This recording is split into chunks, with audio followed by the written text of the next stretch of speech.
પાતાળેશ્વર યુવક મંડળ તથા Radhe education and charitable trust દ્વારા વ્યાયામશાળા ગ્રાઉન્ડ ખાતે વ્યાયામશાળા કપ 2016 નાઇટ ક્રિકેટ ટુર્નામેન્ટનું કરાયું આયોજન, જેમાં જિલ્લાની 64 ટીમોએ ઉત્સાહભેર ભાગ લીધો.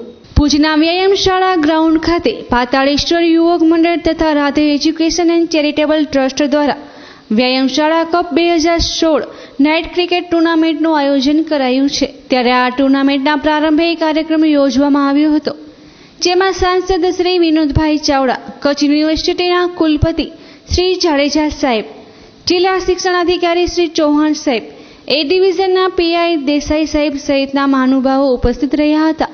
દરમિયાન વધુ વિગત અંગે જાણવા મળ્યું હતું કે દર વર્ષે પાતાળેશ્વર યુવક મંડળ તથા Radhe education and charitable trust દ્વારા ગણેશ મહોત્સવની ઉજવણી પણ અહીં વ્યાયામશાળા ગ્રાઉન્ડ ખાતે કરવામાં આવે છે. તે દરમિયાન dialysis camp, blood donation camp, ગરીબ અને જરૂરિયાતમંદ લોકોને ફ્રૂટ્સ વિતરણ વગેરે માનવ સેવાના કાર્યો કરવામાં આવતા હોય છે. ત્યારે તેના લાભાર્થે ખાસ આ ક્રિકેટ ટુર્નામેન્ટનું આયોજન કરવામાં આવ્યું છે. ત્યારે આ ક્રિકેટ ટુર્નામેન્ટમાં કુલ 64 ટીમોએ ભાગ લીધો છે. ત્યારે સાંસદ શ્રીના હસ્તે ટોસ ઉછાળી ક્રિકેટ ટુર્નામેન્ટની શરૂઆત કરવામાં આવી હતી. આ ક્રિકેટ ટુર્નામેન્ટનું 18 દિવસનું આયોજન છે. ત્યારે આ દિવસો દરમિયાન જે ફંડ એકત્ર થશે તેની રકમ ગણેશ મહોત્સવ તથા જિલ્લામાં માનવ સેવાના લાભાર્થે વાપરવામાં આવશે. તો વધુમાં સાંભળીએ કચ્છ ટુડે ન્યૂઝ સાથેની વાતને. પાતાળેશ્વર યુવક મંડળ દ્વારા આજે ભુજ મધ્ય વ્યાયામશાળાની અંદર ડે નાઇટ ક્રિકેટ ટુર્નામેન્ટનું આયોજન કરવામાં આવ્યું છે, જેનો શુભારંભ આજે થઈ રહ્યો છે. જાણીને ખૂબ આનંદ થયો કે 64 કરતાં વધારે ટીમો આ સ્પર્ધાની અંદર આજે ભાગ લઈ રહી છે. કચ્છની અંદર ક્રિકેટને હરેક ક્ષેત્રે આપણે રમતની સાથે સાથે એને નિહાળતા હોઈએ છીએ. ક્રિકેટ રમાય અને રમતવીરો, ખેલાડીઓ એમને મનોરંજન મળે, એમનો ઉત્સાહ વધે, પણ એની સાથે સાથે જ્યારે સેવાકીય કાર્યોની અંદર પણ ક્રિકેટ રમાતી હોય, જે પણ એની અંદર ભંડોળ આવતું હોય, જે પણ ભંડોળ એકત્ર થતું હોય, દાતાશ્રીઓના માધ્યમથી પણ ભંડોળ આવતું હોય, અને એ જે છે નવરાત્રિ છે, ગણેશ ઉત્સવ છે કે ગૌ માતા માટે, એમના ઘાસચારા માટે જ્યારે આવા આયોજન થતા હોય ત્યારે સમાજ જીવન માટે ખરેખર આનંદની વાત છે. અને એટલે જ આજે હું આ આયોજક મિત્રોને ખૂબ ખૂબ મારી હૃદયપૂર્વકની શુભકામનાઓ પાઠવું છું. અમારું પાતાળેશ્વર યુવક મંડળ છે, જે વર્ષોથી સતત 7 થી 8 વર્ષથી અહીં ગણેશ મહોત્સવ આ જ ગ્રાઉન્ડ ખાતે કરતું આવ્યું છે.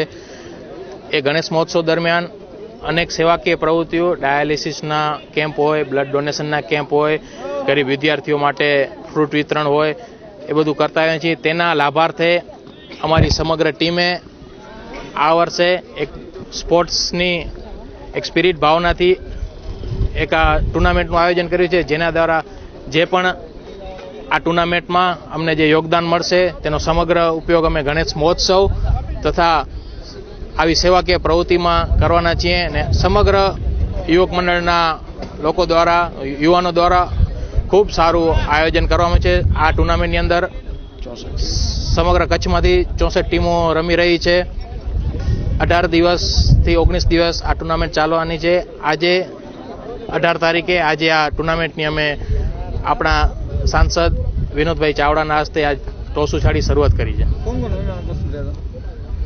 આજના આ કાર્યક્રમમાં કચ્છના સાંસદ વિનોદભાઈ ચાવડા સાહેબ, કચ્છ યુનિવર્સિટીના કુલપતિ શ્રી જાડેજા સાહેબ, જિલ્લા શિક્ષણ અધિકારી ચૌહાણ સાહેબ, પીઆઈ દેસાઈ સાહેબ, પૂર્વ વિપક્ષી નેતા દેવેન્દ્રસિંહ જેઠવા સાહેબ તથા દાતાશ્રી હરિભાઈ રાણાભાઈ ડાંગર, નરેન્દ્રસિંહ, દેવેન્દ્રસિંહ, તુષારભાઈ, સમગ્ર દાતાઓ અહીંયા પ્રોગ્રામમાં આજે ઉપસ્થિત રહ્યા હતા. ખાસ વિશેષતા એ છે કે અમારી આજે યુવક મંડળ લગભગ 100 જેટલા અમે યુવાનો છીએ. સતત દરેક યુવાનો કોઈ પણ અલગ અલગ ક્ષેત્ર સાથે સંકળાયેલા છે અને જેઓ સતત સેવાકીય પ્રવૃત્તિમાં પણ જોડાયેલા રહે છે. ત્યારે આજ 20 દિવસ સતત સાથે રહી આનામાં જે યોગદાન મળશે તેનું સમગ્ર કચ્છમાં આજે સેવાકીય પ્રવૃત્તિમાં એનો લાભ મળશે.